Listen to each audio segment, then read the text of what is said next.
Roger, déjà, en tout cas, ils sont Kopo, Loki plus 2 pour Yaoundé, et puis pour Douala, Olivier Young, pour ne pas dire Carnatox, avec tous les clés, teaseux. On en reparlera tout à l'heure avec Monsieur Joe Matrix. Tout à fait. Donc, au-delà de nos frontières, c'est une actualité très dense. On va se rendre tout de suite du côté du Nigeria pour parler de l'ouverture du procès pour corruption contre Emi et Shell. Oui, c'est vrai qu'en bref, on rappelle que parmi les prévenus figure l'actuel patron d'Emi, Claudio Descalzi, son prédécesseur Pablo, et puis d'autres dirigeants et cadres de groupes italiens et anglo-néerlandais. C'est important de rappeler que l'ex-ministre nigérian du pétrole, Dan Etete, a aussi cité parmi ces personnes-là. La justice soupçonne le versement de pots de vin lors de l'attribution en 2011 pour 1,3 milliard de dollars d'une licence pour l'exploration du bloc pétrolier au Nigeria. L'affaire fait jaser et on en parle donc ce matin, juste en bref. Ouais, on est aussi très concerné par l'actualité du côté de la Chine. On va parler de ce que la Chine maintient son objectif de croissance fixé à 6,5%. Ah ben oui, ils ont en commun ces deux pays dans leur continent d'avoir une dense population. En tout cas, le bon mot m'a un peu fui, mais la transition d'une phase croissante, rapide, à un modèle de développement plus durable, basé sur la protection de l'environnement, l'innovation technologique et le désendettement, passera par une croissance économique. Donc, environ, croissance annuelle, on parle de plus de croissance annuelle, environ 6,5% pour 2018. Les géants asiatiques reconduisent donc l'identique de l'objectif de 2017. Et selon le texte d'un discours du Premier ministre Li Keqiang, j'espère que j'ai bien prononcé, ça a été donc diffusé très tôt ce matin. Vous savez, la Chine est un peu avancée en termes de fuseaux horaires, donc l'information est toute fraîche. L'ouverture de la session annuelle de l'Assemblée nationale populaire sera donc une opportunité pour revoir cette croissance avec un modèle plus rapide, avec tout ce qu'il y a de technologique derrière. Parfait. En tout cas, vous le savez, chaque jour est une date historique dans le monde. On va remonter le temps, comme vous aimez le dire. Aimé Moukoko se rend un 5 mars 1905. On se rappelle de cette affaire qui a divisé, j'allais dire, la société française pendant 12 ans. Donc l'affaire Dreyfus, et qui heureusement sera innocenté. On rappelle que ce fut un militaire, un officier français qui était accusé de trahison de la société française. Donc on l'accusait notamment d'avoir livré les secrets, des documents secrets français aux Allemands, et par la suite il sera donc innocenté. Donc le 5 mars 1905 rappelle donc la réouverture de son dossier. Et puis 5 mars 1918, Moscou redevient la capitale de la Russie à la place de Petrograd. Donc c'est une belle date pour tous les Russes qui, en l'espère, nous regardent, la communauté russe qui nous regarde. Alors on va chuter peut-être avec une date qui concerne le Cameroun. On s'en souvient, c'était en 2008, un 5 mars. 2008, ça vous refait forcément quelque chose. On va dire quelques jours avant le 5 mars 2008, il y a eu ces émeutes dites de la faim, et le bilan donc annuel a été, le bilan officiel autant pour moi, a été donc proposé, publié le 5 mars 2018, et on a pu revenir sur des cas très désolants de cette jeunesse qui s'est soulevée, et depuis on en parle comme un vieux souvenir. Pourtant, les questions d'hier reviennent et perdurent. C'est peut-être un point de l'actualité que révélera Patrick Christian Dobo dans les prochains jours, aux prochaines semaines. Mais il est très inspiré ce matin. Très inspiré, ça va de soi. C'est un fait d'actualité majeur qui fait les choux gras de la presse en ce moment sur Internet. On en parle. Le fameux remaniement ministériel très inattendu. En tout cas, on vous salue, on vous souhaite la bienvenue. Bonjour Patrick. Bonjour Patricia, bonjour Aimé, bonjour à nos téléspectateurs. C'est un plaisir de retrouver votre duo, mais aussi de reprendre le boulot après un week-end intense, n'est-ce pas? Un week-end intense, surtout parce que très chargé, pas intense parce qu'on a eu le temps de s'amuser. Donc c'est un plaisir. Voilà. Alors, ce remaniement ministériel, pouvait-on s'y attendre? C'est la première question qui me brûle les lèvres. Écoutez, si je m'en tiens au propos introductif de Patricia à l'instant, inattendu. On peut aller dans ce sens en se disant qu'on a peut-être un peu trop attendu ce remaniement, qu'il arrive à un moment où personne ne l'attendait finalement plus. C'est un remaniement qui aurait pu être attendu après les échéances électorales, tellement on a pensé qu'il allait être présent bien avant, n'est-ce pas, l'entame de ce mois de mars, et notamment la proximité avec le premier scrutin qui sera sénatorial. On a pensé que ce remaniement-là, finalement, n'allait plus avoir droit de cité au regard de la situation tendue, des crises que nous vivons, et qui, pour quelques analystes, n'imposait pas un chamboulement dans une situation où il était plutôt urgent de trouver des mécanismes, n'est-ce pas, pour aller à la rencontre de cette tension sécuritaire toujours persistante et puis de cette crise, quoi qu'on dise, même si elle a viré à un caractère politique et puis à un aspect d'affrontement, cette crise-là qui à la base a des profonds relents sur l'identité même de notre société, sur des situations socio-professionnelles qu'on ne peut pas nier aujourd'hui. Donc on a attendu et finalement on n'attendait plus. Donc c'est un remaniement qui surprend dans les habitudes, comme à son habitude, rend surprenant les actes du chef de l'État. Il a toujours su, dans des situations comme celle-là, être là au moment où on l'attend le moins, ou ne pas répondre à une quelconque pression qu'on croit venir, n'est-ce pas, de l'espace public. C'est une habitude à laquelle on croit souvent s'être fait, mais qui nous donne toujours le caractère de surprise. C'est-à-dire qu'on a l'impression à chaque fois de ne pas se laisser surprendre par les actes du chef de l'État, mais malheureusement, il faut être très honnête en se disant qu'il finit toujours par nous surprendre et peut-être à jouer de ces tentatives que nous avons en tant qu'analyste et en tant que Camerounais à cerner, n'est-ce pas, ses réactions et c'est son timing. Comme l'avait dit quelqu'un, le temps du président reste le temps du président et quoi qu'on dise, il est difficilement cernable. Et donc, pour le dire, on pouvait l'attendre comme on ne pouvait ne pas l'attendre, mais l'attente a tellement été longue qu'au finish, on a l'impression d'être surpris par ce réaménagement, ce remaniement ministériel. Voilà. Ce qui m'intéresse, tout comme pas mal de téléspectateurs qui nous regardent, parce que c'est clair qu'il y en a, que ça a surpris, notamment ceux des anciens ministres qui ont tout simplement été mis de côté.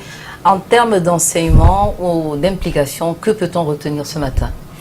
Écoutez, il y a tellement de grilles de lecture qu'on peut avoir autour de ce réaménagement ministériel, comme on peut aussi se dire, comme le pensent quelques-uns d'emblée, que c'est un coup d'épée dans l'eau. Fondamentalement, rien n'a changé. Sur le plan numéraire, tout au moins, on leur donnera raison au regard du nombre de ministres de notre gouvernement. Pas grand monde ont été débarqués ou bien ont fait leur entrée.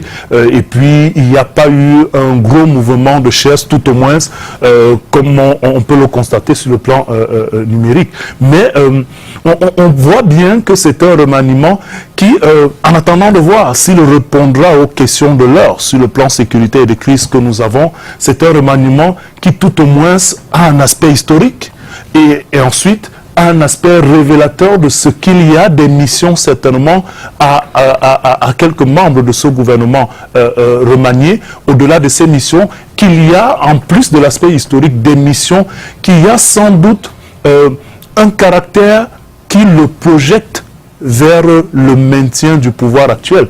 Parce qu'il y a des signes qu'il faut essayer de lire à travers ce remaniement. Ce n'est pas un remaniement d'une équipe qui se dit qu'elle peut perdre le pouvoir dans quelques mois.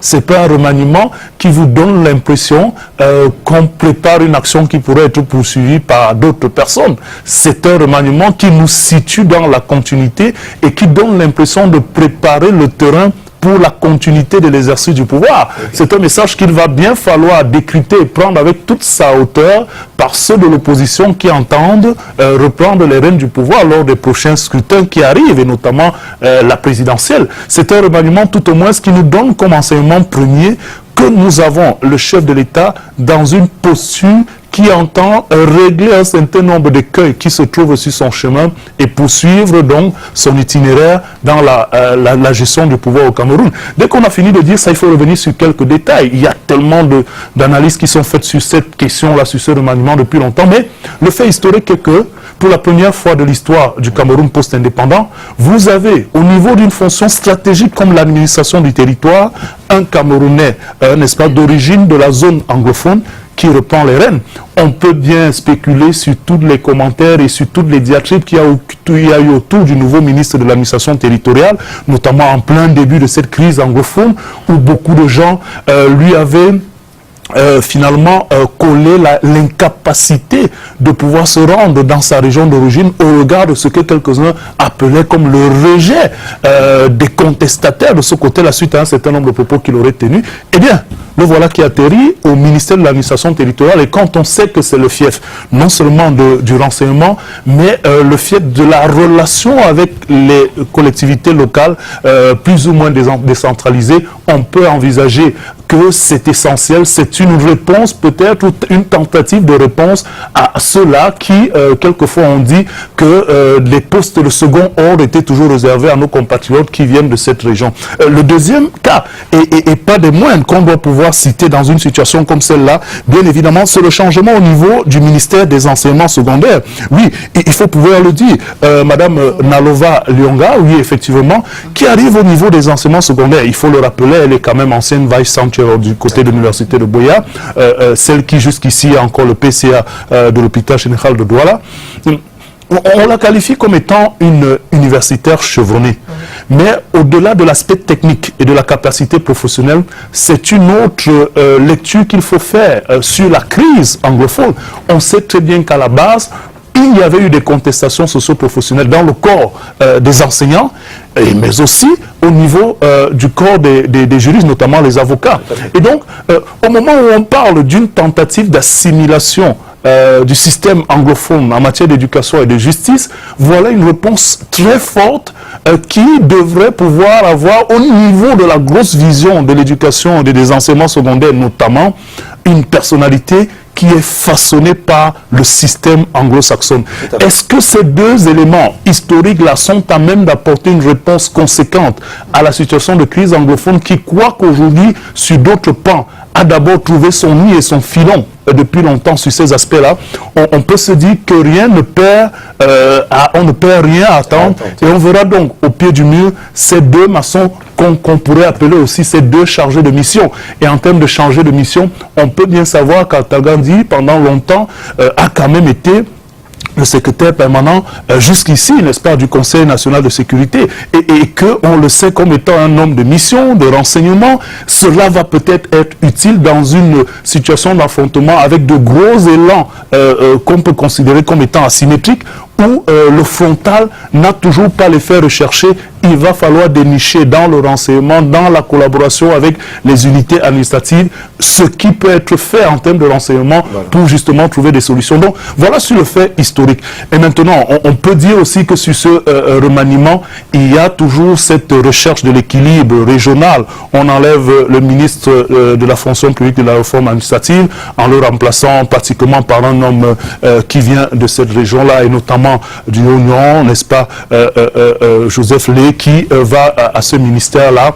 On peut aussi voir, au-delà de cette, on va dire, de cet équilibre régional qui est souvent recherché, on peut voir quand même un coup de jeune, notamment au niveau du secrétariat d'État à la gendarmerie. Un coup de jeune qui arrive avec le nouveau set de ce côté-là, mais surtout une réponse que quelques-uns disent comme étant l'inefficacité ou bien le manque parfois de respect de consignes. Ça n'est pas totalement ça qu'on peut mettre sur le dos des assassinats de quelques-uns de nos gendarmes, mais on en a eu, ça n'a pas été très gai de l'observer, et puis quelques-uns ont dit qu'il y avait peut-être à resserrer sur le plan de la discipline et de la vigilance. Est-ce que cette énergie juvénile qu'on amène au niveau du CED va apporter une réponse à cette question-là? C'est tout le mal qu'on peut souhaiter pour ne plus avoir, n'est-ce pas, dans nos forces de défense et notamment nos gendarmes, assez de vie perdue de ce côté-là. Donc, on peut le dire. Maintenant, il y a quand même un jeu de chaises aussi qui peut trouver une tentative d'explication.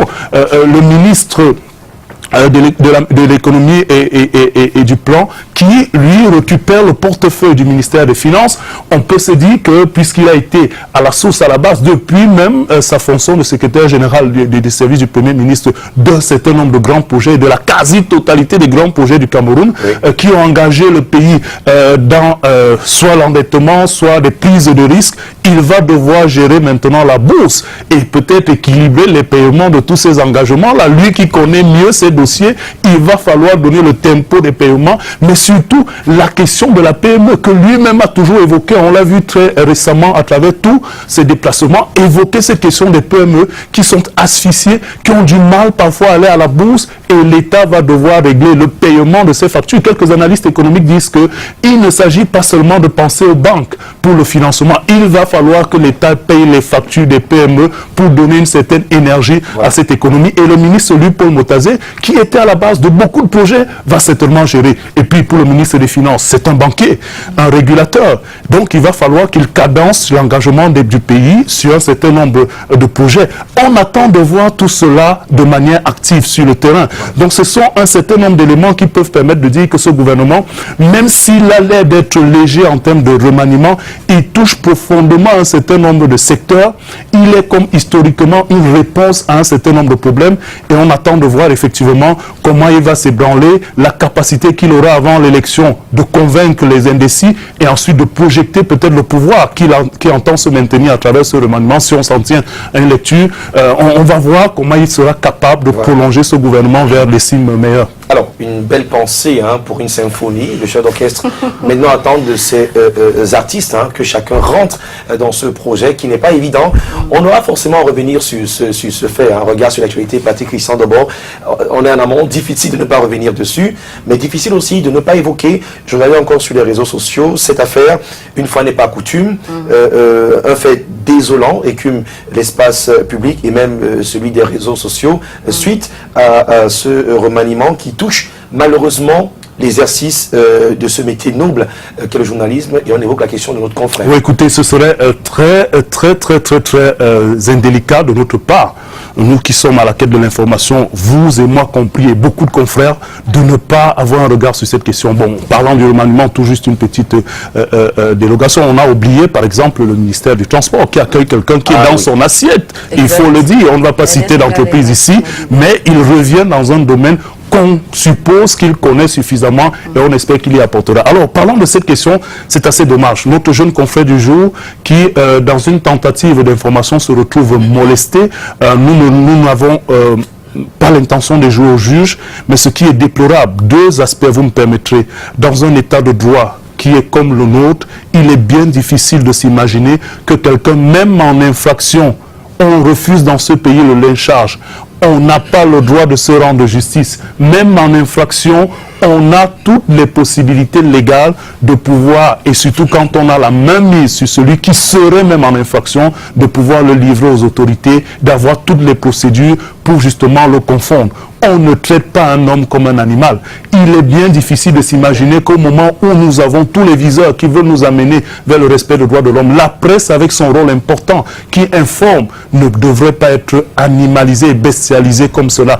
Autant on crie lorsque des confrères sont dans la dérive, autant on voudrait voir respecter un certain nombre de règles dans la pratique de notre métier, autant on a l'obligation de dire que nous ne pouvons pas tolérer de telles bassesses qui rendent finalement l'homme, qui est à la fois notre frère, notre fils et notre concitoyen, qui rendent finalement l'homme à l'état bestial. Et ça, c'est un fait sur lequel nous avons l'obligation de revenir. Nous ne pouvons pas conjuguer des efforts pour un état de droit et tolérer des choses qui se passent comme celle-là. Mais le pire dans cette situation, c'est que au sein de la confrérie, on a l'impression qu'il y a des confrères qui trouvent des mécanismes pour tenter d'expliquer cette situation.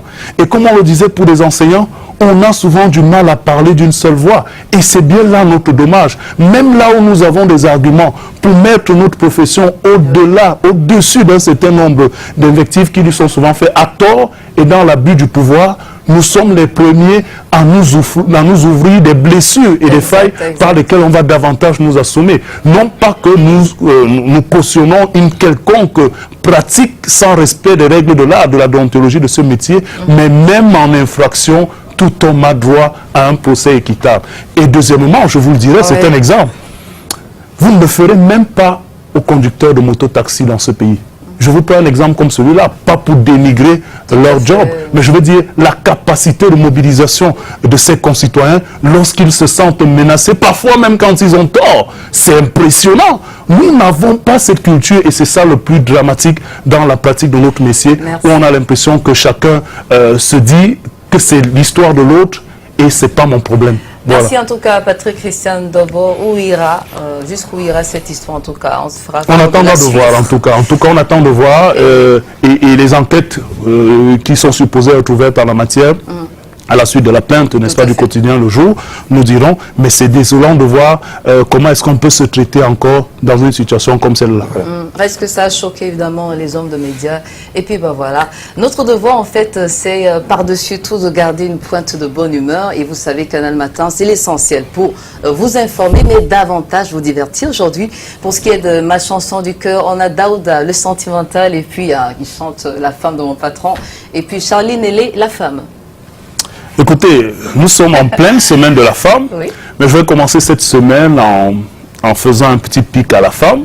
Le sentimental de Daouda, c'est vrai que c'est une situation indécise, qui arrive toujours, hein, j'entendais Aimé le dire, mais c'est fréquent. Mais avec Charline Nélé, on pourrait croire qu'il fait une petite mauvaise note pour la femme, Oui. mais il définit simplement le caractère difficilement cernable de la femme. Chaque femme est unique et chaque femme a son caractère incernable. Pas son avis, mais je tente d'expliquer. Je prends Charline Nélé et je vous dis, parce qu'il décrit effectivement ce que la femme est, il ne faut pas avoir la prétention de cerner totalement la femme. Elle est unique et difficile à comprendre à des moments. Voilà. Merci Patrick Christian Debo. On aura tout à l'heure la livraison de ma chanson du cœur. Difficile exercice ce matin, mais on parle des femmes aussi qui savent donner de très bons conseils concernant l'élégance, concernant le style, l'agencement des couleurs. Messieurs, mesdames, allons du côté... De Yaoundé, je n'ai pas pu m'empêcher d'en parler. Il a dit, vous êtes habillé comme un